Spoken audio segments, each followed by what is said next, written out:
మానవ హక్కులకు ఉల్లంఘన జరిగితే చట్టరీత్యా శిక్షించబడతారు. ప్రజల మానవ హక్కులు పరిచయం చేయడం మన అందరి బాధ్యత అన్నారు. 18 సంవత్సరాల నిండని ఆడపిల్లలకు వివాహం చేస్తే చట్టరీత్యా నేరమన్నారు. అంతర్జాతీయ మానవ హక్కుల దినోత్సవ శుభాకాంక్షలు తెలిపారు న్యాయమూర్తి ఎం హేమలత. జాతీయ రాష్ట్ర మెదక్ జిల్లా న్యాయ సేవాధికారి సంస్థ ఆదేశాల మేరకు mandal legal service committee Narsapur ఆధ్వర్యంలో అంతర్జాతీయ మానవ హక్కుల దినోత్సవం కార్యక్రమం నర్సాపూర్ కోర్టు ఆవరణలో ఏర్పాటు చేశారు. ఈ కార్యక్రమానికి M Hemalatha junior civil judge cum chairman mandal legal service committee చేసి ముందుగా అంతర్జాతీయ మానవ హక్కుల దినోత్సవ శుభాకాంక్షలు తెలిపారు. అనంతరం ఈ సందర్భంగా న్యాయమూర్తి ఎం హేమలత మాట్లాడుతూ భారత రాజ్యాంగం ద్వారా కల్పించిన మానవ హక్కులను ప్రతి ఒక్కరూ సద్వినియోగం చేసుకోవాలన్నారు. ఎవరైనా మానవ హక్కుల ఉల్లంఘన పాల్పడితే చట్టరీత్యా కఠినంగా శిక్షించబడతారన్నారు. గ్రామీణ ప్రాంత ప్రజలు, యువతి యువకులు భారత రాజ్యాంగంలో పొందుపరిచిన హక్కులపైన, చట్టాలపైన అవగాహన కలిగి ఉండాలన్నారు. మానవ హక్కులు ప్రజలకు పరిచయం చేయడం మనందరి బాధ్యతని, అదేవిధంగా గ్రామీణ ప్రాంతాల్లో కానీ పట్టణ ప్రాంతాల్లో కానీ చట్టం ప్రకారం 18 సంవత్సరాల నిండాని బాలబాలికలకు వివాహం చేస్తే బాల్య వివాహ చట్టం ప్రకారం ఇరువురి కుటుంబాలను చట్టరీత్యా కేసు నమోదు చేసి కఠినంగా శిక్షించబడతారన్నారు. ఎవరైనా 18 సంవత్సరాల నిండని ఆడపిల్లలకు పెళ్లి చేస్తే సంబంధిత పోలీస్ శాఖ కానీ, mandal legal service committee Narsapur కానీ, ఉమెన్ అండ్ చైల్డ్ డిపార్ట్మెంట్ కానీ సమాచారం అందించి బాల్య వివాహాలు నిర్మూలించాలన్నారు. ఈ కార్యక్రమంలో ప్రభుత్వ సహాయ న్యాయవాది పి సుధాకర్, లీగల్ కౌన్సిల్ న్యాయవాది CH Swaruparani, Lok Adalat bench member Madhushri Sharma, న్యాయవాదులు K Nagaraju, A Sairam, Jatroth Ravinayak, court superintendent ML Suryaprakash, legal service సిబ్బంది, కోర్టు సిబ్బంది తదితరులు పాల్గొన్నారు.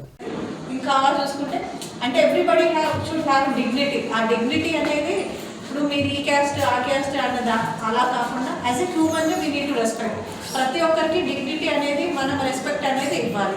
సో అందుకని హ్యూమన్ రైట్స్ అనేది ఉంటుంది. హ్యూమన్ రైట్స్ లేకుండా ఇంకేమన్నా ఉన్నా కూడా అవి ఎంత మనం డెవలప్ చేసుకున్నా, ఏం చేసుకున్నా ఎట్లా ఉన్నా కానీ ఇది లేకుంటే అది ఫుల్ఫిల్ కాదు, కంప్లీట్ కాదు.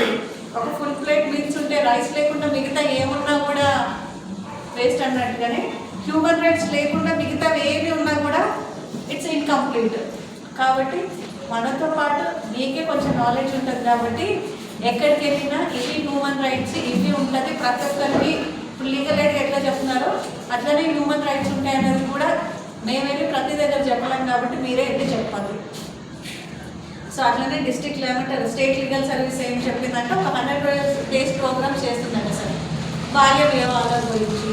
సో ఇక్కడ ఉన్న ఊర్లలో ఇప్పుడు ఉన్న 498 చాలా చూస్తే చాలా కూడా 18 years బిలో మ్యారేజ్ అయిన వాళ్ళే ఉన్నాయి, ఇప్పటికీ అవుతున్నాయి. రీసెంట్గా 164 కూడా రికార్డ్ చేశాను లాస్ట్ మంత్. ఆ అమ్మాయికి అసలు తాళి కట్టిరా, తాళి కట్టలేదా, దానికి పెళ్ళి అంటారా, ఏమంటారని కూడా తెలియదు. అమ్మాయికి శివంపేట చిరుపుచేడు అమ్మాయి తీసుకెళ్లారు, ఫంక్షన్ హాల్లో కూర్చోబెట్టారు. ఏం చేశారంటే తాళి కట్టారు, ఇంటికి తీసుకెళ్లారు, అంతే. అంతకు మించి ఇంకేం తెలీదు. సో తాళి అంటే కూడా తెలియని అమ్మాయికి పెళ్లి చేస్తే రేపు పొద్దున హెల్త్ పరంగా కానీ ఇంకే పరంగా కానీ ఎన్ని ఇష్యూస్ వస్తాయని తెలుస్తుంది. కాబట్టి యాజ్ ఇప్పుడు హ్యూమన్ రైట్స్ గురించి మాట్లాడుకుంటున్నప్పుడు ఇది కూడా fundamental human right that we should ఏమంటారు అందరికీ ఎంకరేజ్ చేయాలి, చెప్పాలి. వాట్ ఈస్ వాట్ అనేది చెప్పాల్సింది, తెలియజేయాల్సిన బాధ్యత అందరికంటే ఎక్కువ మన మీదే ఉంటుంది.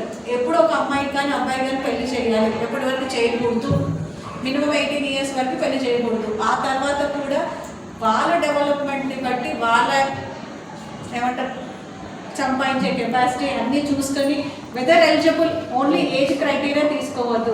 ఇప్పుడు మనకంటూ ఒక ఏజ్ క్రైటీరియా ఉంది కానీ ఓన్లీ ఏజ్ క్రైటీరియా తీసుకొని 18 సంవత్సరాలు సరిపోయాయి కదా, 19 పడ్డాయి కదా అని పెళ్ళి చేస్తే మెంటల్గా, ఫిజికల్గా, ఫైనాన్షియల్గా కూడా వాళ్ళకి కెపాసిటీ ఉండొచ్చు, ఫిట్ ఉండకపోవచ్చు. ఓన్లీ ఒక ఏజ్నే తీసుకోకుండా మిగతావన్నీ కూడా ఫ్యాక్టర్స్ కన్సిడర్ చేసి ఒకరికి పెళ్లి చేయాలి. పెళ్లి చేస్తే బాధ్యత వస్తుంది కదా అనే పాయింట్ కూడా చాలా